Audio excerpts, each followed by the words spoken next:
All right, I'm back.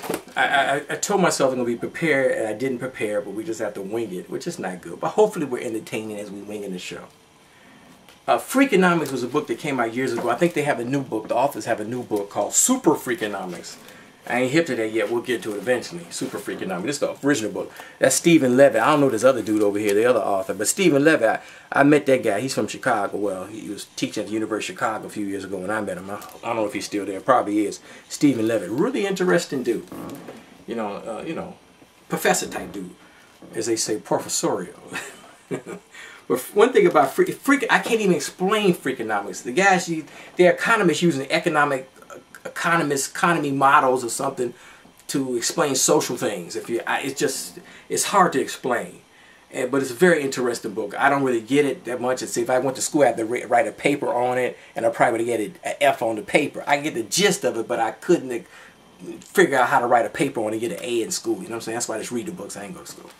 But it's interesting because he talk about, one theory is why crime statistically has gone down compared to 30 years ago. Because why? There's a theory that they talk about in the book because of abortions. We have so many abortions. A lot of low-income people or low-income young ladies get abortions lest they have fewer children that could become criminals. Thus crime has gone down. Interesting theory. I'm not advocating abortion, don't get me wrong. I think abortion is bad. I don't think it should be banned, but I think we should discourage young women from having abortions. There's just way too many abortions in this country. I think people should have that option, but we should try to discourage abortions and promise to take care of their children, send them to a great orphanage out in the wealthy suburbs or something. But that's another story.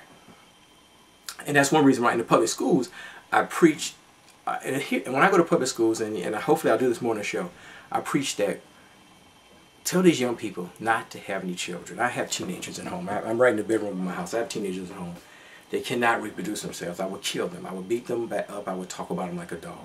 If you have children, grandchildren, tell your grandchildren, your children, between the age of 15, whatever, teenagers up to like 25, please do not have any children.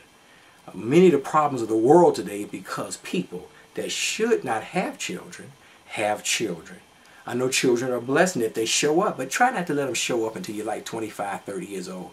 And have a plan that triggers that. Especially here in the African American community. I live on the south side. It's segregated Chicago. Here on the south side, in the segregated Chicago, the African American side of town. African Americans, you well know, have too many children out of wedlock. It's about 68%. Way too many. We have all these children out here. You don't see no men. So I tell these little girls and these little boys when I go to the public schools, do not have any children. And if you're going to have a plan. Mr. Sims had a plan. I was 31 when I started having children. 31 and 33. And my goal was to really concentrate on them becoming upper middle class, way successful than their father.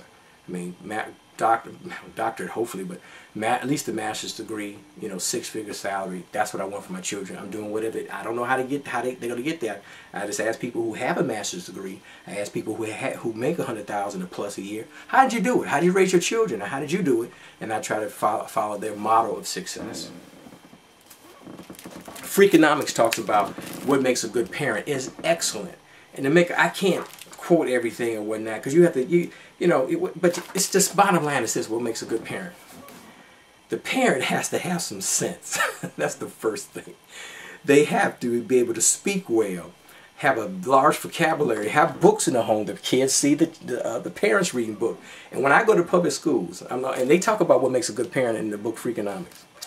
And I only got a few more minutes left. The show is over. The year is ending. I got to make this quick, like less than 5 minutes. When I go to the public schools, the better students tend, in most cases, come from the better homes. Not all cases, in most cases. The smarter children come from smarter parents. Stable homes. Homes with values. Homes that value education. There's always an exception. I go to the worst schools in Inglewood and Roseland. Tough, scary neighborhoods. Very scary neighborhoods. And even in the midst of hell, you see children who are brilliant. Children that come from homes where, even in the hood, where the parents, there's a parents, grandma, auntie, somebody who cares about education. Make sure that child gets the best education that they possibly can. Whether they go to parochial school, Catholic school, charter school, Whitney Young, selective school, they make sure that child gets the best education they possibly can. And that's the key. You go to a home where education is not valued, forget about it. And in the book Outliers, so I can talk about outliers all day. I'm going to talk about it probably more next year. But the Outliers is excellent. They talk about education in the book. And I wish I could, man, I wish I can find the actual quote. But the bottom line is that the key is environment. It really is. That's one thing, whole thing about this whole myth of success. Like one of the premises of the book, they talk about people like Bill Gates. Bill Gates had a computer. He was writing code, basically, code in 1968. 1968. He was born in 55. Many of the big wigs and the brilliant people who are in the computer business, they were born in the 50s, in the mid-50s, not early 50s, not late 50s, 1955. They were at the right place in the right time. They worked hard. They had a great opportunity, and they made it happen. And that's really the key.